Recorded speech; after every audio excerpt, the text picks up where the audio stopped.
ಟಿವಿ9 digital ಸ್ಪೆಷಲ್ಗೆ ಸ್ವಾಗತ. ನಾನು ಅವಿನಾಶ್ ಶಿವನ್. ಮೊದಲ ಟಿ20 ಪಂದ್ಯ ಆಗಿದೆ. ಗಂಭೀರ್ ಹಾಗೇನೆ ಸೂರ್ಯ ಅವರ ಹೊಸ ಶಕೆ ಆರಂಭ ಆಗಿದೆ. ಹಾಗಾದ್ರೆ ನಿನ್ನೆ ಪಂದ್ಯದಲ್ಲಿ ಏನೆಲ್ಲ ವಿಶೇಷತೆ ಇತ್ತು, ಜೊತೆಗೆ ಗಂಭೀರ್ ಬಂದ ಮೇಲೆ ಏನೆಲ್ಲ ಬದಲಾವಣೆ ಆಯಿತು, ರಾಹುಲ್ ದ್ರಾವಿಡ್ ಅವರ ಕೋಚಿಂಗ್ನಲ್ಲಿ ಇದ್ದಂಥ ಟೀಮ್ ಹೇಗಿತ್ತು, ಟೀಮ್ ಮ್ಯಾನೇಜ್ಮೆಂಟ್ ಹಾಗೇನೆ ಬ್ಯಾಟಿಂಗ್ ಲೈನಪ್ ಏನೆಲ್ಲ ಬದಲಾವಣೆಯನ್ನು ಗಂಭೀರ್ ಮಾಡಿದ್ರು, ಜೊತೆಗೆ ನಿನ್ನೆ ಮ್ಯಾಚ್ನಲ್ಲಿ ಏನೆಲ್ಲ ಪ್ಲಸ್ಗಳು ಭಾರತಕ್ಕಾಯಿತು, ಎಲ್ಲಿ ನಾವು ಕೆಲವೊಂದಷ್ಟು ಇಂಪ್ರೂವ್ಮೆಂಟ್ಗಳನ್ನ ಸಣ್ಣ ಪುಟ್ಟದ್ದು ಮಾಡ್ಕೊಳ್ಬೇಕು, ಇದೆಲ್ಲವನ್ನು ಕೂಡ ವಿವರವಾಗಿ ಇವತ್ತಿನ ಈ ರಿವ್ಯೂ ವಿಡಿಯೋದಲ್ಲಿ ನೋಡ್ತಾ ಹೋಗೋಣ. ಸೊ ನಿನ್ನೆ ಫಲಕೆಲೆಯಲ್ಲಿ ಮೊದಲ ಟಿ20 ಪಂದ್ಯ ಆಗಿದೆ. ಸೂರ್ಯಕುಮಾರ್ ಯಾದವ್ ಹಿಂದೆ ಕೂಡ ಒಂದು 7 ಮ್ಯಾಚಲ್ಲಿ ಕ್ಯಾಪ್ಟನ್ಶಿಪ್ಪನ್ನು ನಿಭಾಯಿಸಿದ್ರು, ಆಸ್ಟ್ರೇಲಿಯಾ ವಿರುದ್ಧ ಹಾಗೇನೆ ಸೌತ್ ಆಫ್ರಿಕಾ ವಿರುದ್ಧ. ಸೊ ಆಸ್ಟ್ರೇಲಿಯಾ ವಿರುದ್ಧ ಅವರು 4-1 ಗೆಲುವನ್ನು ಸಾಧಿಸಿದ್ರು ಅವರ ಕ್ಯಾಪ್ಟನ್ಶಿಪ್ನಲ್ಲಿ ಟಿ20 ಫಾರ್ಮ್ಯಾಟ್ನಲ್ಲಿ. ಅದಾದಮೇಲೆ ಸೌತ್ ಆಫ್ರಿಕಾ ವಿರುದ್ಧ 3 ಟಿ20 ಪಂದ್ಯಕ್ಕೆ ಸೂರ್ಯಕುಮಾರ್ ಅವ್ರನ್ನ ಹಿಂದೆ ಕ್ಯಾಪ್ಟನ್ ಮಾಡಲಾಗಿತ್ತು. ಅದರಲ್ಲಿ ಒಂದು ಪಂದ್ಯ ನಾವು ಗೆದ್ವಿ, ಒಂದು ಸೌತ್ ಆಫ್ರಿಕಾ ಗೆಲ್ತು, ಮೂರನೇ ಪಂದ್ಯ ಮಳೆಯ ಕಾರಣ ಅಬಂಡನ್ ಆಯಿತು. ಸೊ ಮತ್ತೆ ಅವರ 8ನೇ ಪಂದ್ಯ ಆಲ್ಮೋಸ್ಟ್ ಅಧಿಕೃತವಾದಂಥ ಪಂದ್ಯ ಅಂತ ಹೇಳ್ಬೋದು. ಅದು ಕೂಡ ಸಂಪೂರ್ಣವಾಗಿ ಅವ್ರಿಗೊಂದು ನಾಯಕನ ಅವಕಾಶವನ್ನು ಕೊಡಲಾಗಿದೆ ಮುಂದಿನ 2 ವರ್ಷಗಳ ಕಾಲ. ಸೊ ಸೂರ್ಯಕುಮಾರ್ ಯಾದವ್ ಭರ್ಜರಿ ಆದಂಥ ಒಂದು ಓಪನಿಂಗನ್ನು ಮಾಡಿದ್ದಾರೆ. ಜೊತೆಗೆ ಕೇವಲ ಅವರ ಕ್ಯಾಪ್ಟನ್ಶಿಪ್ ಮಾತ್ರ ಅಲ್ಲ, ಬ್ಯಾಟಿಂಗ್ನಲ್ಲೂ ಕೂಡ ಅದ್ಭುತವಾಗಿ ಆಡಿದರು. ಸೊ ಟಾಸ್ ಹೋದಂತಹ ಭಾರತ ನಿನ್ನೆ ಬ್ಯಾಟಿಂಗ್ಗೆ ಇಳಿಸಲ್ಪಟ್ಟಿತ್ತು. ಅದಾದಮೇಲೆ ಶುಭ್ಮಾನ್ ಗಿಲ್ ಹಾಗೇನೆ ಯಶಸ್ವಿ ಜೈಸ್ವಾಲ್ ಅದ್ಭುತವಾದಂಥ ಓಪನಿಂಗ್ ಕೊಟ್ಟರು. ಇಬ್ಬರೂ ಕೂಡ ಅವರ ಒಂದು ಸ್ಟ್ರೈಕ್ ರೇಟ್ ಏನಿದೆ ಆಲ್ಮೋಸ್ಟ್ 200ರ ಆಸ್ಪಾಸ್ನಲ್ಲಿತ್ತು. ಒಂದೊಳ್ಳೆ ಓಪನಿಂಗ್ ಸ್ಟಾರ್ಟಿಂಗ್ನಲ್ಲೇ ಪವರ್ ಪ್ಲೇನಲ್ಲಿ ನಮಗೆ ಸಿಕ್ಕಂಥ ಓಪನಿಂಗ್ ಏನಿದೆ 6 ಓವರ್ಗಳಲ್ಲಿ ಸುಮಾರು 76 ರನ್. ಸೊ ಇತ್ತೀಚಿನ ವರ್ಷಗಳಲ್ಲಿ ಇಂಥ ಒಂದು ಅದ್ಭುತ ಓಪನಿಂಗ್ ನಾವು ನೋಡಿದ್ದೀವಿ. ಓಪನಿಂಗ್ ಸ್ಲಾಟ್ನಲ್ಲಿ ಇಬ್ಬರು ಕೂಡ ಯಂಗ್ಸ್ಟರ್ಸ್ ಇದ್ದಾರೆ. ಜೊತೆಗೆ ಇಬ್ಬರ ಬ್ಯಾಟಿಂಗ್ ಸ್ಟೈಲ್ ಬೇರೆ ಬೇರೆ ಆಗಿದ್ದರೂ ಕೂಡ ರನ್ ಮಾತ್ರ ಸರಾಗವಾಗಿ ಹರಿದು ಬರ್ತಾ ಇರುತ್ತೆ. ಮೇ ಬಿ ಶುಭ್ಮಾನ್ ಗಿಲ್ ಹಾಗೇನೆ ಯಶಸ್ವಿ ಜೈಸ್ವಾಲ್ ಮುಂದಿನ ಒಂದಷ್ಟು ವರ್ಷಗಳಿಗೆ ಹೇಗೆ ನಮ್ಮಲ್ಲಿ ವೀರೇಂದ್ರ ಸೆಹ್ವಾಗ್ ಹಾಗೇನೆ ಸಚಿನ್ ತೆಂಡೂಲ್ಕರ್ ಇದ್ದಾರೆ, ಹಿಂದೆ ಇದ್ದರು, ಹಾಗೇನೆ ಶಿಖರ್ ಧವನ್ ಮತ್ತು ರೋಹಿತ್ ಶರ್ಮಾ ಅವರ ಪಾರ್ಟ್ನರ್ಶಿಪ್ ಇತ್ತು. ನಾನು ಎಕ್ಸಾಕ್ಟ್ಲಿ ಕಂಪೇರ್ ಮಾಡ್ತಾ ಇಲ್ಲ, ಯಾಕಂದರೆ ಇನ್ನೂ ಕೂಡ ಸಾಕಷ್ಟು ಸಾಗುವಂಥ ದಾರಿ ಇದೆ. ಬಟ್ ಮುಂದೆ ಅಂಥ ಒಂದು ದಿನಗಳು ಅವರು ತಲುಪ್ಬೋದು ಒಂದು ಬೆಸ್ಟ್ ಜೋಡಿಯಾಗಿ ಅಂತ ಅನಿಸ್ತದೆ. ಯಾಕಂದರೆ ಇಬ್ಬರ left and right combination super ಆಗಿದೆ. ಸೊ ಅದಾದಮೇಲೆ ಸೂರ್ಯಕುಮಾರ್ ಯಾದವ್ ನಿನ್ನೆ ಬಂದರು. ಕ್ಯಾಪ್ಟನ್ಶಿಪ್ನ ಆಟ ಅವರು ಕ್ಯಾಪ್ಟನ್ ಆಗಿ ಕೂಡ ನಾನು ಕೂಲಾಗಿ ಆಡಬಲ್ಲೆ ಅನ್ನೋದನ್ನು ಪ್ರೂವ್ ಮಾಡಿದ್ರು. ಆಕರ್ಷಕವಾದಂಥ ಒಂದು ಅರ್ಧಶತಕ ಅವರ ಬ್ಯಾಟ್ನಿಂದ ಬಂತು. ಸೊ ಕ್ಯಾಪ್ಟನ್ ಆಗಿ ಬ್ಯಾಟ್ ಮಾಡೋದು ಅಷ್ಟು ಈಸಿ ಅಲ್ಲ, ಜವಾಬ್ದಾರಿ ಇರುತ್ತೆ, ಟೆನ್ಷನ್ಗಳಿರುತ್ತೆ. ಆದರೂ ಕೂಡ ನಾನು ಕೂಲಾಗಿರ್ತೀನಿ, ಆಡ್ತೀನಿ ಅನ್ನೋದನ್ನು, ಅದು ಕೂಡ ವಿತ್ ಸ್ಟ್ರೈಕ್ ರೇಟ್ ಆಡ್ತೀನಿ ಅಂತ ನಿನ್ನೆ ತಮ್ಮ ಎಂದಿನ ಆಟವನ್ನು ಸೂರ್ಯಕುಮಾರ್ ಆಡಿದರು. ಅದಾದಮೇಲೆ ರಿಷಬ್ ಪಂತ್ ಎಲ್ಲ ಒಂದು ಕಡೆ ಆರಂಭದಿಂದಲೂ ಕೂಡ ಭಾಳಷ್ಟು ಪ್ರಶ್ನೆ ಇದೆ ಅವರ ಟಿ20 ಸ್ಲಾಟ್ ಬಗ್ಗೆ. ಸಂಜು ಸ್ಯಾಮ್ಸನ್ ಆಡಿಸ್ಬೇಕಾಗಿತ್ತಾ, ಅವ್ರಿಗಿಂತ ಚೆನ್ನಾಗಿ ಆಡುವಂಥ ಇಶಾನ್ ಕಿಶಾನ್ ಕೂಡ ಸ್ವಲ್ಪ ಸ್ಟ್ರೈಕ್ ರೇಟ್ ಹೆಚ್ಚಾಗಿ ಆಡ್ತಾರೆ.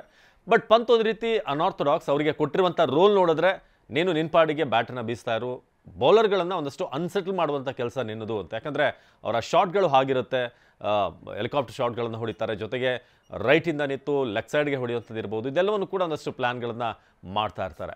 ಹಾಗಾಗಿ ನಿನ್ನೆ ಆಟ ಎಲ್ಲ ಒಂದು ಕಡೆ ಸ್ಟಾರ್ಟಿಂಗ್ನಲ್ಲಿ ತುಂಬ ಸ್ಟ್ರೈಕ್ ರೇಟ್ ಕಡಿಮೆ ಇತ್ತು, 22 ಬಾಲಿಗೆ 20. ಅದಾದಮೇಲೆ ಕೊನೆಯ 9 ಬಾಲ್ನಲ್ಲಿ ಸುಮಾರು 20-26 ರನ್ ಅವರ ಬ್ಯಾಟ್ನಿಂದ ಬಂತು. 49 ರನ್ ಗಳಿಸಿ ರಿಷಬ್ ಪಂತ್ ಔಟ್ ಆದರು.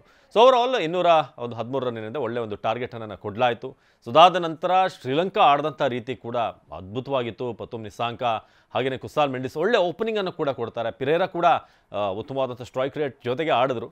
ಬಟ್ ಓವರಾಲ್ ನಿನ್ನೆ ಬೌಲಿಂಗ್ ಬಗ್ಗೆ ಮಾತನಾಡೋದ್ರೆ ಆರಂಭದಲ್ಲಿ ಎಲ್ಲೋ ಒಂದು ಕಡೆ ನಮ್ಮ ಬೌಲರ್ಸ್ಗಳು ಸ್ವಲ್ಪ ದುಬಾರಿ ಅಂತ ಅನಿಸಿದ್ರು. ಹರ್ಷದೀಪ್ ಸೇರಿದ ಹಾಗೆಯೇ ಹಾರ್ದಿಕ್ ಪಾಂಡ್ಯ ಇರ್ಬೋದು, ರವಿ ಬಿಷ್ಣೋಯ್ ಎಲ್ಲರನ್ನೂ ಕೂಡ ಈಸಿಯಾಗಿ ಕ್ಲಿಯರ್ ಮಾಡ್ತಾಯಿದ್ರು. ಸೊ ಟಿ20 ಫಾರ್ಮ್ಯಾಟ್ನಲ್ಲಿ ಯಾವ ತಂಡ ಯಾವ ಸಂದರ್ಭದಲ್ಲಿ ಕ್ಲಿಕ್ ಆಗುತ್ತೆ, ಯಾವ ಬ್ಯಾಟ್ಸ್ಮನ್ ಡೇಂಜರ್ಸ್ ಆಗ್ತಾನೆ, ಇದೆಲ್ಲವೂ ಕೂಡ ನಾವು ಗೆಸ್ ಮಾಡೋಕ್ಕೆ ಸಾಧ್ಯ ಇಲ್ಲ.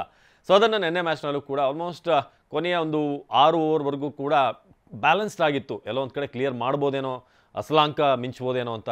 ಅದಾದಮೇಲೆ ದಸುನ್ ಶನಕ ಅವರ ಹಿಂದಿನ ಕ್ಯಾಪ್ಟನ್ ಅವರು ಒಂದು ಬ್ಯಾಡ್ ಲಕ್, ಒಂದು ರನ್ಔಟ್ ಆದರು. ಒಂದು ವೇಳೆ ರನ್ಔಟ್ ಆಗದೇ ಇದ್ದರೆ ಇನ್ನೂ ಕೂಡ ಒಂದಷ್ಟು ವೈಪೋಟಿ ಕೊಡುವಂಥ ಚಾನ್ಸಸ್ ಇದೆ. ಯಾಕಂದರೆ ಶನಕ ಹಲವಾರು ಮ್ಯಾಚ್ಗಳಲ್ಲಿ ಶ್ರೀಲಂಕಾವನ್ನು ಇಂಥ ಸ್ಥಿತಿಯಿಂದ ಮೇಲೆ ತಂದು ಗೆಲ್ಲಿಸಿದ್ದಾರೆ.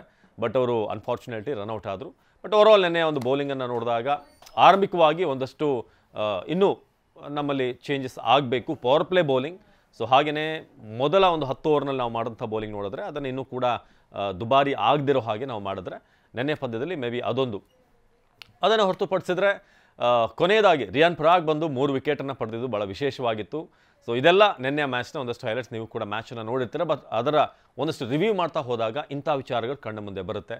ಸೊ ಇನ್ನು ನಿನ್ನೆಯ ಪಂದ್ಯದಲ್ಲಿ ಅಂದರೆ ಗಂಭೀರ್ ಅವರ ಮೊದಲ ಕೋಚಿಂಗ್ನ ಟೀಮ್ ಇಂಡಿಯಾದ ಒಂದು ಪಂದ್ಯ ಇದು. ಸೊ ಏನೆಲ್ಲ ಬದಲಾವಣೆ ನಾವು ನೋಡಿದ್ವಿ ಅಂತ ನೋಡೋದಾದರೆ ಭಾಳ ಮುಖ್ಯವಾಗಿ ಒನ್ ಡೌನಲ್ಲಿ ರಿಷಬ್ ಪಂತನ್ನು ಟಿ20 ವರ್ಲ್ಡ್ ಕಪ್ನಲ್ಲಿ ಟ್ರೈ ಮಾಡಲಾಯಿತು. ಸೊ ಆದರೆ ಇಲ್ಲಿ ಇಲ್ಲ, ರಿಷಬ್ ಪಂತ್ ಅವ್ರನ್ನ ನಾವು ಸ್ವಲ್ಪ ಡೌನ್ ಆರ್ಡರ್ ಆಡಿಸ್ತೀವಿ, ಸೂರ್ಯಕುಮಾರೇ ಒನ್ ಡೌನಿಗೆ ಬರ್ತಾರೆ. ಇದು ಮೇಜರ್ ಆದಂಥ ಒಂದು ಚೇಂಜಸ್ ನಾವು ನೋಡಿದ್ದು ಹಿಂದಿನ ಒಂದು ಸೀರೀಸ್ಗೂ ಈಗಿನ ಒಂದು ಸೀರೀಸ್ಗೂ. ಶುಭ್ಮಾನ್ ಗಿಲ್ ಹಾಗೆಯೇ ಯಶಸ್ವಿ ಜೈಸ್ವಾಲ್ ಓಪನ್ ಮಾಡ್ತಾರೆ, ಒನ್ ಡೌನ್ ಸೂರ್ಯಕುಮಾರ್ ಬರ್ತಾರೆ ಅನ್ನೋದು ಇಲ್ಲಿ ಕ್ಲಿಯರ್ ಆಗಿ ಗೊತ್ತಾಯಿತು. ಸೊ ಇದು ಒಂದು ಮೇಜರ್ ಚೇಂಜ್ ನಾವು ನೋಡಿದ್ದು. ಸೊ ಅದಾದ ನಂತರ ಬೌಲರ್ಗಳ ವಿಚಾರದಲ್ಲಿ ಬಂದಾಗ ನಾವು ಪರ್ಫೆಕ್ಟಾಗಿ 5 ಬೌಲರ್ಗಳನ್ನು ಹಾರ್ದಿಕ್ ಪಾಂಡ್ಯ ಸೇರಿದ ಹಾಗೆ ಆಡಿಸ್ತೀವಿ ಅನ್ನೋದು ಇಲ್ಲಿ ಕಂಡು ಬಂತು. ಸೊ ಹಾರ್ದಿಕ್ ಪಾಂಡ್ಯ ಅವ್ರನ್ನ ನಾವು 4 ಓವರ್ ಮಾಡುವಂಥ ಒಬ್ಬ ಬೌಲರ್ ಆಗಿಯೇ ನೋಡ್ತಾ ಇದ್ದೀವಿ ಅಂತ.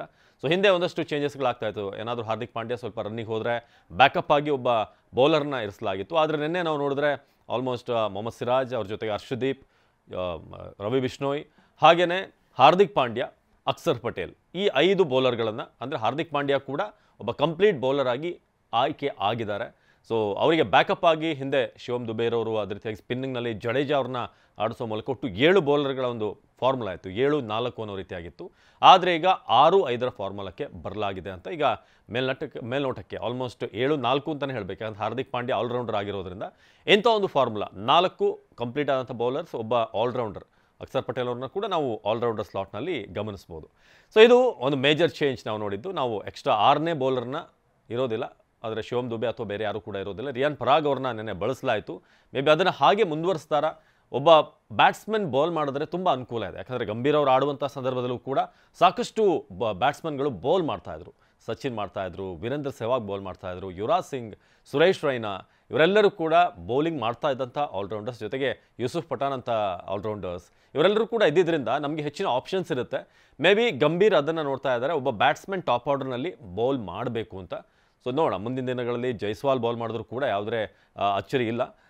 ಯಾವ ರೀತಿಯಾಗಿ ಮುಂದೆ ಸಾಗುತ್ತೆ, ಯಾರ್ಯಾರಿಗೆಲ್ಲ ಬೌಲಿಂಗ್ ಅವಕಾಶವನ್ನು ಗಂಭೀರ್ ಕೊಡ್ತಾರೆ, ಕಾದು ನೋಡಬೇಕು. ಇದು ಮೇಜರ್ ಆದಂಥ ನಾವು ಒಂದಷ್ಟು ಚೇಂಜ್ಗಳನ್ನು ನೋಡಿದ್ದು. ಜೊತೆಗೆ ಸ್ಪಿನ್ನರ್ ವಿಚಾರದಲ್ಲೂ ಕೂಡ 3 ಜನ ಸ್ಪಿನ್ನರ್ ಆಡ್ಬೋದಾ, ವಾಷಿಂಗ್ಟನ್ ಸುಂದರ್ ಕೂಡ ಬರ್ತಾರಾ ಅನ್ನೋದಿತ್ತು. ಯಾಕಂದರೆ ಸ್ಪಿನ್ಗೆ ಚೆನ್ನಾಗಿತ್ತು ನೆನ್ನೆ ಪಿಚ್ನ ನೀವು ನೋಡಿದ್ರೆ ಗಮನಿಸಿದ್ರೆ. ಹಸರಂಗ ಕೂಡ ಚೆನ್ನಾಗಿ ಬೌಲ್ ಮಾಡಿದ್ರು. ಹಾಗೆಯೇ ಒಂದಷ್ಟು ಟರ್ನ್ ಅಲ್ಲಿ ಕಂಡು ಬರ್ತಾ ಇತ್ತು. ಪರಾಗ್ ಪಾರ್ಟ್ ಟೈಮ್ ಬೌಲರ್ ಆದರೂ ಕೂಡ 3 ವಿಕೆಟನ್ನು ಪಡೆದ್ರು.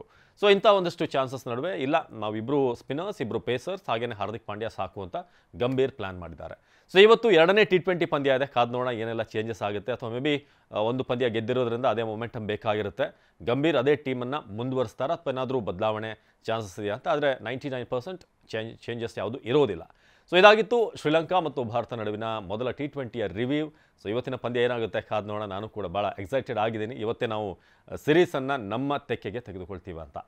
ಇದಾಗಿತ್ತು TV9 ಡಿಜಿಟಲ್ ಸ್ಪೆಷಲ್. ನಿರಂತರ ಸುದ್ದಿಗಾಗಿ ನೋಡ್ತಾ ಇರಿ TV9.